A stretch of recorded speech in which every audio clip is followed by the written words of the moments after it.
D'ores et déjà, nous avons constaté que le climat qui prévaut aujourd'hui nous concerne tous. Nous avons dit qu'il faut absolument engager un dialogue avec les différents partenaires, avec les antagonistes, afin de trouver une solution. Depuis longtemps, moi, j'ai toujours dit que notre pays a longtemps terni dans la guerre. Maintenant, c'est l'occasion de redorer l'image de notre pays. Qu'est-ce qu'il faut faire?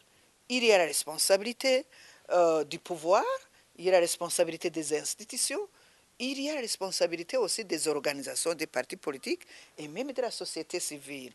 Alors, nous nous disons, il n'y a pas de fumée sans feu. Le feu brûle. Nous avons entendu que dans le quartier périphérique de Bujumbura, il y a une fouille, perquisition, mais qui se fait sans contrôle.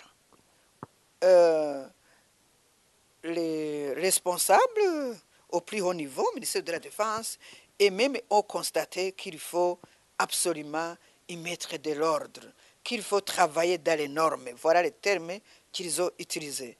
Mais appréhender les malfaiteurs, comment les appréhender, comment le faire dans la transparence, de façon à ne pas, par exemple, comment on appelle, endommager ou séquestrer les gens ou traumatiser les gens. On a dit qu'il y a beaucoup de traumas. Le traumatisme s'augmente du côté des jeunes à partir de 15 ans. Nous avons dit tout ça.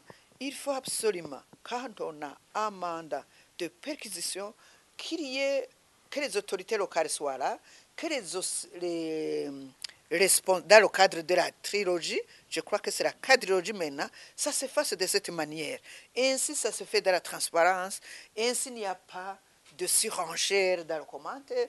Ainsi, il n'y a pas, comment dirais-je, on ne va pas éblouiter autour d'une action qui a été faite dans la transparence, au vu aussi de tout le monde. Alors, on se demande jusqu'ici pourquoi ça se fait la nuit. Il y en a qui disent c'est le feu appelle le feu. Oui, c'est ça qu'on nous a dit. Mais de quelle manière? Alors, nous avons dit aussi qu'il faut un programme consistant pour encadrer la jeunesse. Pour encadrer la jeunesse. C'est toujours comme ça d'ailleurs. Quand il y a eu, je prends l'exemple du Rwanda, après les élections, je pense qu'il y a eu un grand programme de formation des jeunes, des partis politiques et de la société civile, et pas un programme à court terme. Il y a aussi un programme qui doit être ajouté au programme scolaire sur l'éducation civique.